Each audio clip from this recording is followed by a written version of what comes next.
We have discussed quite a few insane videos of Donald Trump. He tends to be that way in video form.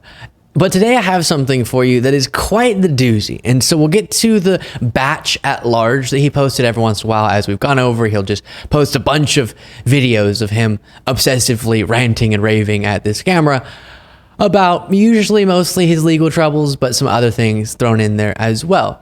And we'll get to that. But I want to start with something that, for what it is, you might say is not the most focused on substance, the fact that I'm putting attention on this, but I think there's actually something that's representative of, okay? We talk about how Trump is so panicked and so frantic given the magnitude of the legal troubles that he's facing. And here you get a very visual representation of that. And what I mean is, he sort of struggles to handle his spit. And you'll see that play out here where it's just sort of filling up in his mouth and going all over the place and spitting out. Okay, it happens. But again, it's representative of the broader panic because he's so rabid that he can't even keep that under control. Can't take a second to swallow a spit and then continue speaking. And here this is Trump, very upset, frothing at the mouth, you might even say. And then we'll discuss these other moments as well. While you're watching, please make sure to subscribe to the YouTube channel just by clicking that subscribe button to help us continue growing, and the like button and the alert bell if you would be so kind. Here it is. They have nothing to do with this fake case brought by a crooked, Soros-backed New York City DA named Alvin Bragg, and he should not have been allowed to be used. You know, Alvin Bragg never wanted to bring the case because he thought the case was no good. Neither did any other government agency, and just about all of them looked at it. Virtually every legal scholar and expert called this case a sham and disgrace and election interference, something that should have never been allowed to be brought. But we have a corrupt and conflicted judge. We have a corrupt DA. We have a corrupt system in New York. And it's going to have to change. Our country is under siege. It is an insult to American justice, and everybody knows it. And hopefully the appellate division and other appellate judges will stop. So I've said before, as a figure of speech, gosh, that person was foaming at the mouth about something. And there you have a very literal representation of it with Trump. Now, I will move off of that because I know it's not the most appetizing thing in the world, and move to this, which is also vile stuff. Trump once again repeating this anti-Semitism. The fact is that Crooked Joe hates Israel and he hates the Jewish people. There's no question about that. And if Jewish people are going to vote for Joe Biden, they have to have their head examined. He's a disaster for Israel. Yeah, and he's been saying that Jewish Democrats should be ashamed of themselves, and it's just deranged stuff. But then it just goes on. I'll just do rapid fire. He posts this one. It's always been very clear that the documents case, it's a hoax, is nothing but an election interference scam concocted by Crooked Joe Biden and deranged Jack Smith and their hacks and thugs. Now, of course, he has repeated that talking point so often, repetitively, consistently, and thinks that if he can just say it enough times, maybe he'll convince the American people it's true. But when he actually gets asked for evidence of such a conspiracy, an election interference conspiracy coordinated by Crooked Joe, as he calls him, this is what happens. In trial pretty much every day, so wouldn't it make sense to have that person out there right now for you? Well, I'm in a fake trial, and I'm in a trial that's a Democrat. You know, you take a look at where did it come from. It came from Biden. It's a Biden trial to try. If there's evidence of that, he was involved with this. There's evidence. So you just take a look. I mean, who's heading up the trial? Take a look at the person that's heading it up. No, there's a lot of evidence, and there's also common sense involved, but there's a lot of evidence, and it's disgraceful. Never happened in the history of our country before. So his evidence is, look at who's heading it up, which I guess he's saying, what? Alvin Bragg or Judge Merchan? Who's heading it up? And that makes it Biden's fault that you potentially broke the law a bunch of times. And also his other evidence is common sense, and look at the evidence. There's so much of it. Wow. Overwhelming. Then he posts another video, just very upset now about being gagged. This judge has taken away my constitutional right to free speech. I am the only presidential candidate in history to be gagged. Friend of the show, David Packman, pointed out in a recent segment the pronunciation of gagged from Trump, and now it's been sticking with me. Gagged. Gagged. Just really emphasizes that. Candidate in history to be gagged. They don't want His mouth. me talking. This whole trial, in quotes trial, is rigged. And by taking away my freedom of speech, this highly conflicted judge is rigging the presidential election of 2024, just like, here we go again, 2020. This is a different form of rigging, but they're doing it with prosecutors and judges.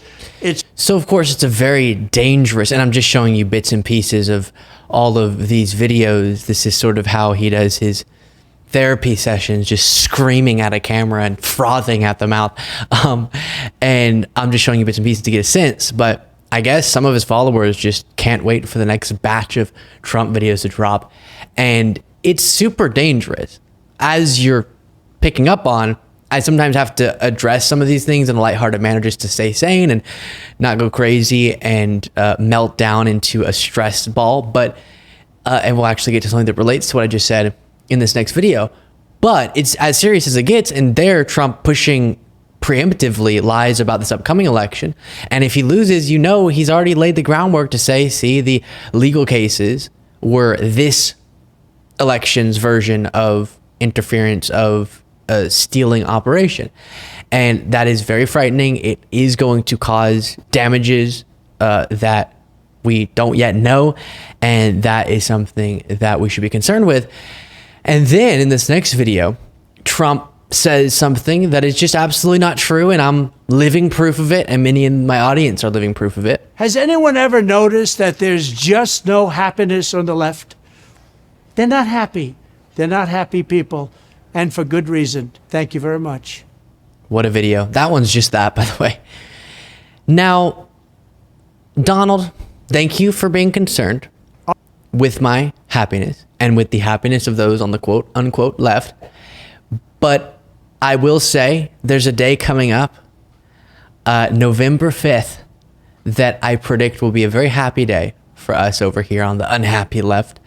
And that's when Joe Biden wins. And also, I can't speak for anyone else, I guess, but despite having to see this face so many hours a day, given the nature of my job, I still find a way to be rather happy. Less happy right now when he's on my monitor, but still generally happy. And here he's freaking out about Robert F. Kennedy Jr. And this is an interesting development. We talked about it with the Donald Trump Jr., his son's take on this. But initially, right-wing media was promoting RFK Jr. a lot. RFK Jr. has a bunch of donors that are right-wing. And it seemed like this was an effort by the right-wing to lift up RFK Jr. to hurt Joe Biden. And as he's appealed more to MAGA voters because of his conspiracy theories and deep state allegations, he might hurt Trump. And so Trump is terrified of that. RFK Jr. is a Democrat plant, a radical left liberal who's been put in place in order to help crooked Joe Biden, the worst president in the history of the United States, get reelected. A lot of people think that Jr. is a conservative. He's not. He's more liberal than anybody running on the Democrat side. A vote for Jr. would essentially be a wasted protest vote that could swing either way, but would only swing against a Democrat. Okay, so, hey, I agree with Trump on the fact that Robert F. Kennedy Jr. should drop out of the race, I guess. And I will say Trump's allegation of Biden being the worst president in American history, it's absurd on its face if we did comparisons. But also, interestingly, if Biden gets a second term, I think, and we can talk about this in a more objective fashion, looking at what policies I'm referring to that could happen in a second term on top of the historic ones in his first term. But I think we could actually see in the history books Biden marked down as, for now, I'll just say one of the better. Okay, I'll leave it there to not ruffle any feathers, but definitely on the top end of better. Dear Joe, now that you've committed to debate on the ratings challenged Howard Stern show, let's set it up right now. I'm ready to go anywhere that you are. We could do it in D.C., even pinpoint the White House, or in New York when your radical left fascists are finished with the election interference against your political opponent, me, because we're going to win and we're going to win big. In any event, let's get it done. The people of our country deserve to know why you have allowed 15 million people in. Okay, on to that talking point. But this is something that he's been pushing a lot. You'll see it in this video as well. Come on, Joe, let's do it. Anywhere, anytime, any place. Isn't anywhere and any place the same? But he is calling on Biden to debate him, which you would think, okay, Biden, do it. He's saying anytime, any place, anywhere, at any location. And so why wouldn't Biden do that? Well, the weird thing from Trump is just agree to the Commission on Presidential Debates, scheduled debates. There's an organization, a nonpartisan organization, that for some time now has been organizing official presidential debates. Just commit to going to those.